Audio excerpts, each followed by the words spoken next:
Magandang araw sa inyong lahat. Ito na naman si Mambong, bumabalik sa inyo. Alam niyo, medyo natigil tayo ng mga 2 weeks yata. Medyo nag-busy tayo. But anyway, maraming salamat at marami pa rin nanonood. Ako'y natutuwa. Ayun, medyo nag-apprentice ako para gumawa ng chicharong baboy. Nakita natin yung madaling paraan, yung sikreto ng paggawa ng chicharong baboy. Pakikita ko sa inyo yan sa susunod nating vlogging. Pero ngayon, magluto muna tayo. Alam niyo, itong ating iluluto ngayon, ito ay walang kamatayang putahe rin to. Sa Marikina, paborito namin to. Handaan, party, karinderya, restaurant, ang ating pork menudo. Napakasarap nito. Yan ang dadalihin natin ngayon, ang pork menudo. At tuloy-tuloy lang ang paulam ni Mambong. Kaya wait lang kayo. Sasabihin ko kayo ng magic word natin. Alam niyo itong pork menudo, napakadali naman lutuin ito. Ang mahirap lang dito, ang preparasyon. Napakadaming mga hiwain, ang daming preparasyon. Ito, nababad ko na yung ating kasim, ang ginamit kong baboy. Itong ating atay ng baboy, hinugasan ko na ng suka yan. Minarinate ko sa suka ng mga 15 minutes. After 15 minutes, hinugasan ko. Saka ko lang minarinate ng toyo, kalamansi. Ganun rin yung ating baboy. Na-marinate ko na yan ng toyo, kalamansi, konting paminta. So, puro ready to go na yan. Pag nagsimula tayo, dire-diretso na yan. Pakita ko sa inyo ang menudo ni Mambong. Ayaw kong tigilan ng anak kong babae. Ipagyabang ko daw ang koleksyon, isa sa mga koleksyon ng kanyang labubu. Malay naman ni Mambong dito sa labubu. Ito daw at usong-uso daw. Ayan si labubu. Ayan si labubu. Magagalit sa akin yung pag di ko pinakita. So ilagay muna natin. Hindi ko alam. Doon sa mga medyo kabataan, siguro alam nyo si Labubu. So eto na, medyo mainit na to. Testingin natin. Takot si Mambong sa anak niyang babae, baka magtampo pag di ko inano eh. So anyway, eto na yung ating atay. Ayan, lang, half cook muna natin. O, ilagay na natin lahat yan. Naku, ayun na agad. Ang bilis. Gusto, baka mga ilang minuto lang to. Baka 1 minuto. Ganda. Ganda ng painit natin, no? At saka hindi siya ninikit. Talaga namang maasahan to. Si Hexclad. O, ayan na. Sus, baka 1 minuto lang natin mapagulong to. Bakit na medyo malakas yung apoy? Kundi baka maging nilaga yung inyong atay. So, hanguin nyo lang yung atay. Pagkahango nyo, yun na rin yung mantika ninyo. Pwede nyo bawasan, dagdagan, depende yan. Then start na tayo mag-gisa. Areglado ng ating atay. Half cook. Alam nyo, 1 minuto lang yata eh.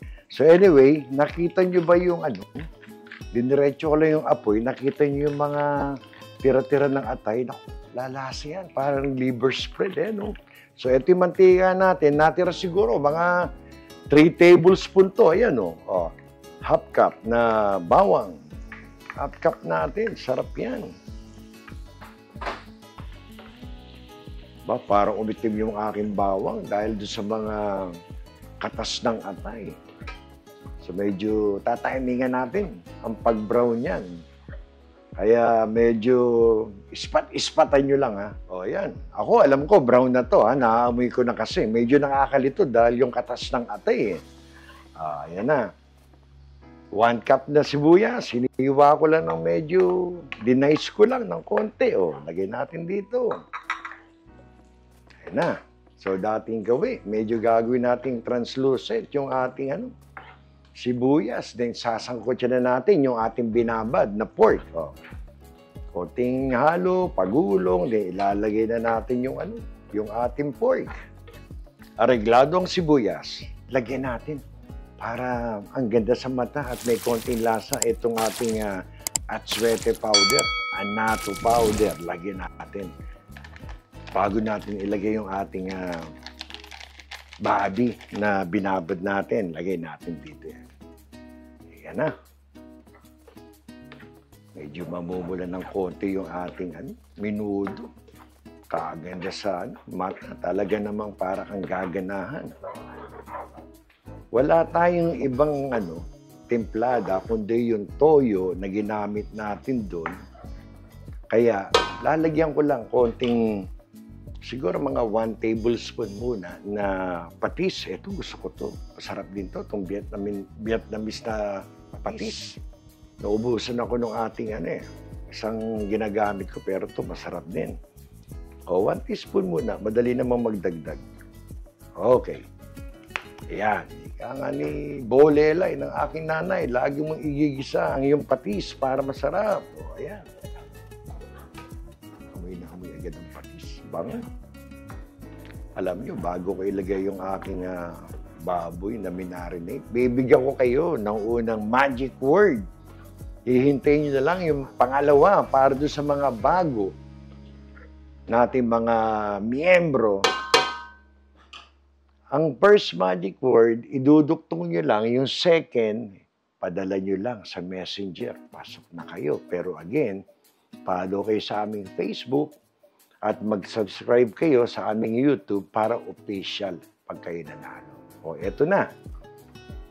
Ito ay, siguro ito mga 2 kilo. Itong aking binabad na kasim. O, eto na. Alam nyo, kaya ako ginanahang magluto nito. Dahil ang daming nagbigay kay Mang Bong ng sili. Ng kalamansi. Season daw ang kalamansi ngayon sa Bay Area. Kaya 2 malaking sipla. Kaya ang gandang ipagtimpla. So, haluin natin. Ito lang. Haluin natin na medyo mag-incorporate yung ating mga pinaglalagay dyan. Yan, mga 2 kilo to. Itong aking kasim na to, nung ako'y bumili, ang request ko kay Manong, yung medyo may taba ng konti. Kasi maganda yung sa minudo. Hiwang minudo lang, pahaba. Gano'n rin yung atay natin. Hiwang minudo lang. Ako naman ayoko ng sobrang laki ng aking hiwa sa minudo. Gusto ko lang yung regular na lang, katamtamang lang. So, eto na. Wala tayong ibang nilagay dito, kundi patis lang. Magtutubig to, hahaluin nyo hanggang matuyuan at magmantika. So, ang ating first magic word ay chicken. Yan. Wait lang kayo sa pangalawa para yun ang iduduktong ninyo. Ito na. Ito na ang hintayan. Tatakpan natin. Every now and then, medyo babalik-balikan nyo. Kasi kailangan itong magtubig, matuyo uli at magmantika. Pakikita ko sa inyo yung development. Bumaba ang sugar ni Mang Bong. Kailangan ng orange. Checkin natin. 25 minutes. Depende sa inyong kasim na mabibili, ha? Pero ito, every now and then, chinecheck ko, mukhang maganda. Oh. Ayan, nagmantika na. Ito, nang sinangkot siya natin, nagtubig, natuyo, nagmantika. Malambot na siya. Ayan, oh. Ang ganda ng pagkakamantika niya, oh. May konting sarsa na, ha? Ayan, ha? So, ang ilalagay natin dito ngayon, itong isang malaking tomato sauce. Yan. Medyo marami-rami kasi ito eh. So, estilo ko, gusto kong sinasangkot siya rin. Ginigisa ang aking tomato sauce. Aba, yan ang turo ng nanay ko. Yan ang sabi ng nanay ko. Konting halo uli. Alam mo, a few minutes lang to kasi magmamantika agad ang ating tomato sauce. Masasambot siya agad yan. After niyan, pakita ko sa inyo kung ano ilalagay, ha? 2 minutes. Ayan na, nag-bubbles na siya. Nagisa na ang ating tomato sauce. Tikman natin. Tingnan natin kung anong kulang. Ayan. Kung ganda ng kulay, oh. Yung atswete, naamoy ko rin. O, tikman muna natin. Bago tayo mapadaldal.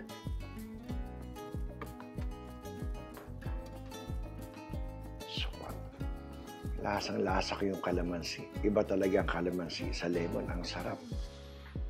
Kayo na ang bahala magtimpla. Ito lang, 2 lang idadagdag ko. Nasa inyo na yun, yung alat, yung, again, may toyo kasi ito, ha. Paminta. Siguro mga 1 tablespoon. Yan. Kanina kasi, yung ating marinate na baboy, may konting paminta na yun. So, 1 tablespoon. Sa aking panlasa, ng aking chinik, aking pong napag-alaman, ang isa natin maaaring idagdag ay asukalan. Yan lang po. Gusto ko pong aking menudo ay medyo manamis-namis. Yan po ang menudo ni Mambong. Lalagyan ko to ng 1 teaspoon, 2 teaspoon, 3 teaspoon. Sa tingin ko po, yan po ay areglado na. Yan po ay tatamis na. Siya po ay magbe-blend. At titikman natin mamaya. Takpan po natin ang asukal ni Mambong. Haluin natin. Dahil siya ay nagmamantika, ilalagay ko na ang hotdog. Sarap. 10 pirasong hotdog, inislice ko ng paganito. Ayan, oh. Ayoko ng malaking hotdog. Sarap yung medyo may kaliitan. Alam nyo kasi, ito ang ulam na habang tumatagal, habang iniinit, sumasarap. Ang sarap sa pandesal. Palaman sa pandesal. Oh, para medyo magulungan ang ating hotdog. Ilagay na natin. Isasangkutsa rin natin, pagugulungin ng konti. At sunod-sunod na yan, babalikan ko kayo. 2 minuto na naman ang nakalipas sa ating talaorasan. Tingnan natin, kamusta ang ating hotdog. Ayan na. Pwede na. Alam niyo, yung lasa nito, yung asukal na nilagay ko, swak yan.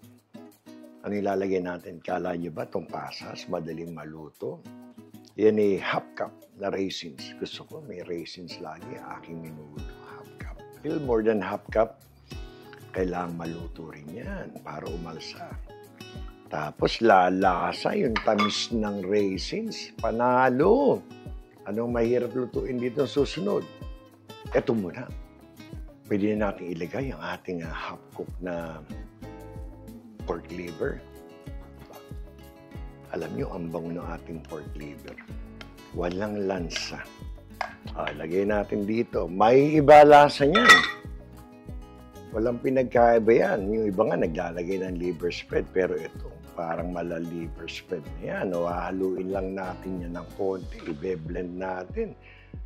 Alam nyo, wala pa tayong tubig na nilalagay. Ito, katas ng baboy, tomato sauce, mamaya siguro. Dahil pag yung ating patatas nilagay, medyo niyan. Sisip-sip. Ngayon pa lang, medyo kinakapos na. Anong susunod na ilalagay natin? Carrots. Medyo matagal ito. Lumambot ng konti. Oh, yan na. Nauubos na ang aking mga Ricardo. Kanina, sangkaterba yan, ha? Alam niyo, salamat sa Diyos, yung bagyo na nakalipas, medyo umano lang sa tuktok.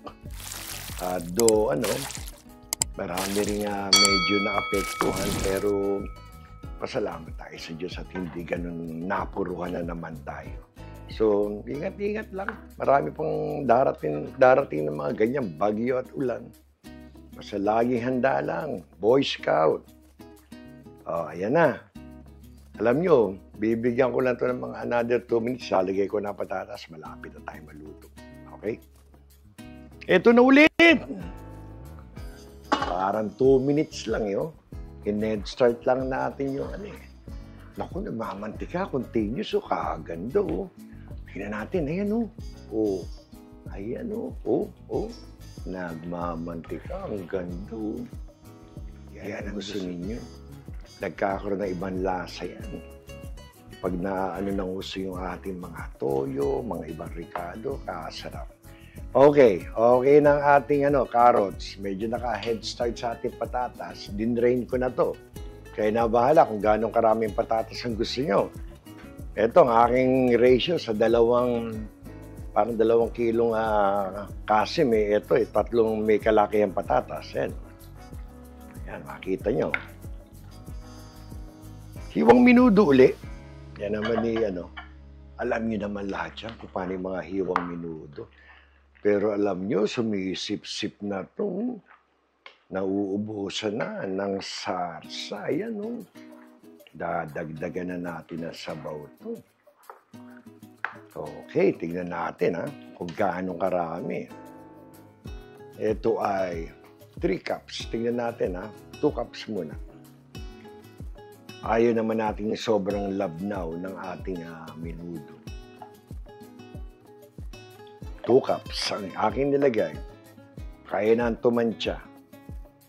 Haluin natin. Ang huli ilalagay natin yung siling pula. Dan tayo, men.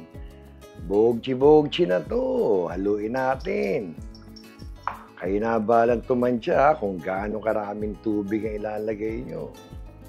So, pagbalik ko, ilalagay na natin yung bell pepper. 3 kulay yan. Parang traffic light ang gagawin natin.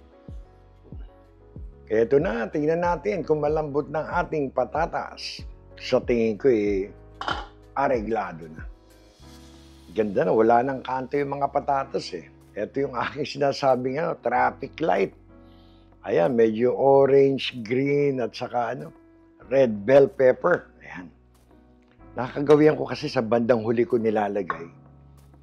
Yan, lalasa pa uli yan. Added flavor yan. Yung iba kasi talagang pinanggigisa rin yan. Dahil iba rin ang aroma niyan sa lasa. Kaya ako nakagawian kong ganyan. So, eto na Plating na tayo nito.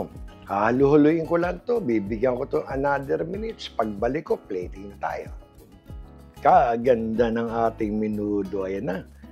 Lumalapot na siya. Luto na po siya. Ito po ang ating plating ngayon. 1 cup of rice.